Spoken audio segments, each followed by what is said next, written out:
Hey, hello, greetings of the day, everyone. So, again, a quick video. I'm not going to explain the basics again. And this video is again to prove the efficacy of distribution through the bounds in primary directions.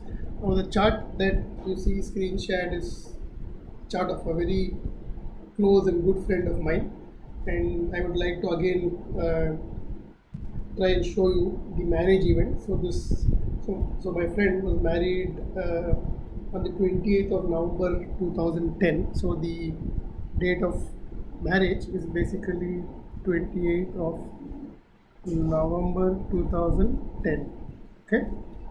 Uh, on the left you see his natal chart, and on the right I have his solar return chart. Now, one point that I would like to bring to your notice is, he actually got married very close to his uh, next solar return. So as you can see, he was born on the 9th of December, and then he got married on the 28th of November 2010. And if you see, in a couple of days from 20th of November, we'll have 9th of December 2010. And hence, sometimes it could happen that the event takes place a few days out, because the event is taking place very few or very close to the next solar return. Maybe the next solar return is better positioned to showcase that event, but I will still follow the classical rules and still show you how this works brilliantly. So if we consider his nearest solar return, because he got married almost towards the end of that solar return and the beginning of the next return.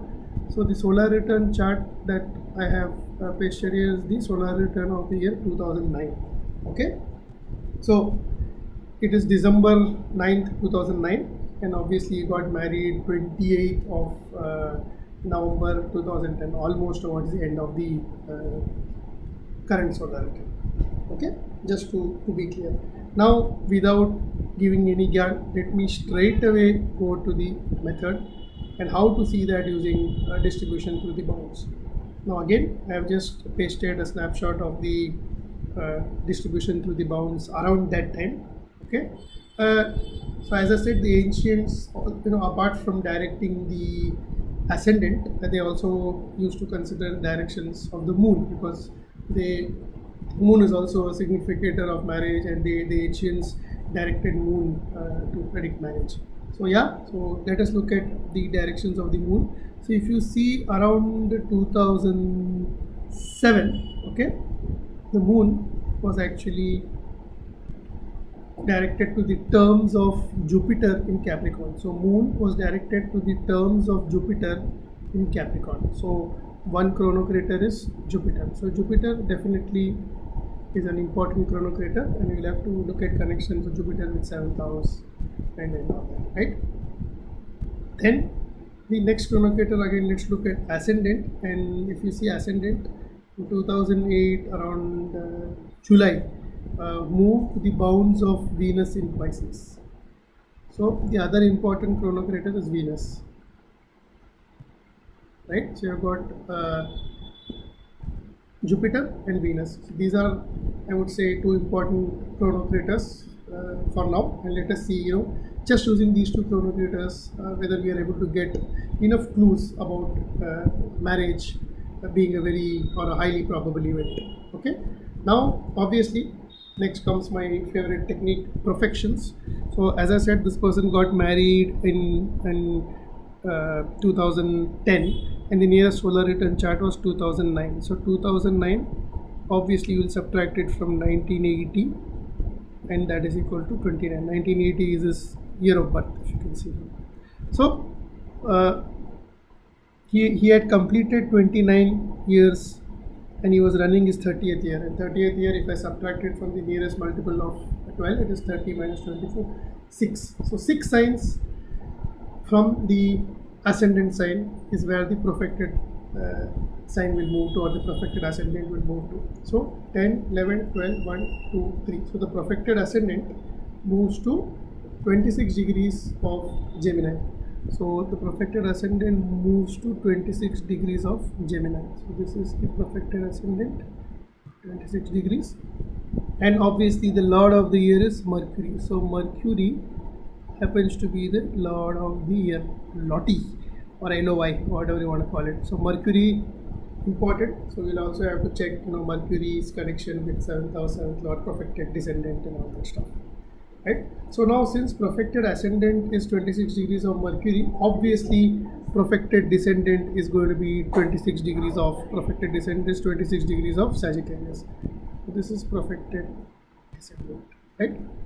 So perfected descendant is 26 degrees of Sagittarius, and you know that Mercury is the lord of the perfected ascendant of the lord of the year. So that is again an important chronocrator. So now you already have, say, Jupiter as one chronocrator, Venus as one chronocrator, which is primarily by directions, and then you also have Mercury as an important chronocrator. So I think this is more than enough for you to make predictions. So especially for marriage, and I have seen that you consider directions of ascendant, directions of moon, and then the lord of the year as a chronocrator. Between these, you will be able to see enough clues. Right now, first let's look at, say, the lord of the year, right, or the perfected ascendant, descendant. Okay, let us now just focus on perfections. Okay, now perfected descendant is 26 degrees Sagittarius. Look at the beauty. Venus is at 25 degrees of Libra in the natal chart. So and this is Sagittarius. So Venus actually forms a applying sextile with the perfected descendant, and obviously you know that Venus is already a chronocrator, right? We're talking about Venus as one of the chronocrators. So Venus is forming an association with the 7th house cusp, the perfected 7th house cusp or the perfected descendant.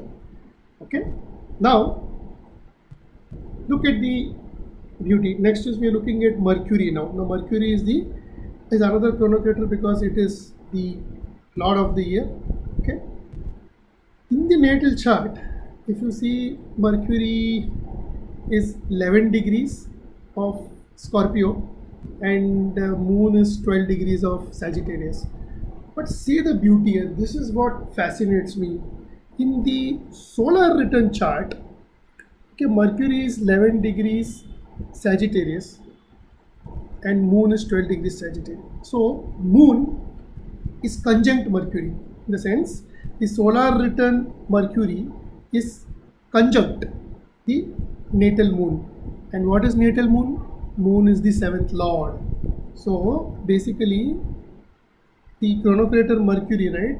Mercury, the solar return Mercury is actually conjunct the natal moon. Right? So many astrologers also do this like a bi-wheel, where they will superimpose the inner chart will be the natal chart and the outer chart will be the solar return chart. And as I said, it is more like a static transit.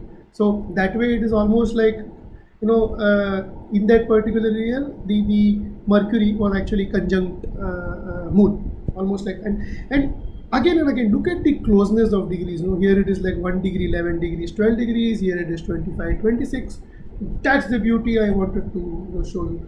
Most of the times you will find the proximity of degrees. So now you know that Venus as a chronocrator is applying a sextile with the descendant. Mercury as a chronocrator is conjunct the 7th lord moon. What is pending now? Jupiter. Okay, see the beauty. Jupiter in the solar return chart is again in the 7th house. As I said, in the solar return chart you can consider house positions, but you don't need to complicate it with rulerships, right? So just using this, you see, you have so many or the chronocrators making 7th house connections, and due to these considerations, marriage definitely is a very probable event. Now you can use any other method, use a dasha system, transits, and then take it to the next level in terms of confirmatory. So that's all I wanted to present. I hope you liked this video, and I also wanted to tell you the efficacy of this method. Absolutely gold standard. gold standard. And then you can also go one level deep. You can consider the directions of the sect light, because this is a diurnal chart. Look at combinations. You'll again find some 7th house combinations. You can also find out the like I said, ascendant is in the terms of say Venus in Pisces. That will be a particular degree range, and you will find again some planetary aspect or conjunction falling in that terms and all that stuff. So but all I want to say is, basically, just by using these basic principles, you will be able to find a lot of correlation with the 7th house planets. So I hope you like this video, and if you liked it, please do subscribe to my channel. I will present one more marriage video and then maybe shift the topic to maybe childbirth or something else. But I encourage you to encourage me, so that I also feel motivated enough to research and create such mind-blowing videos. And I would also encourage you to try out, especially the Western astrologers who have some idea about distribution through the bounds.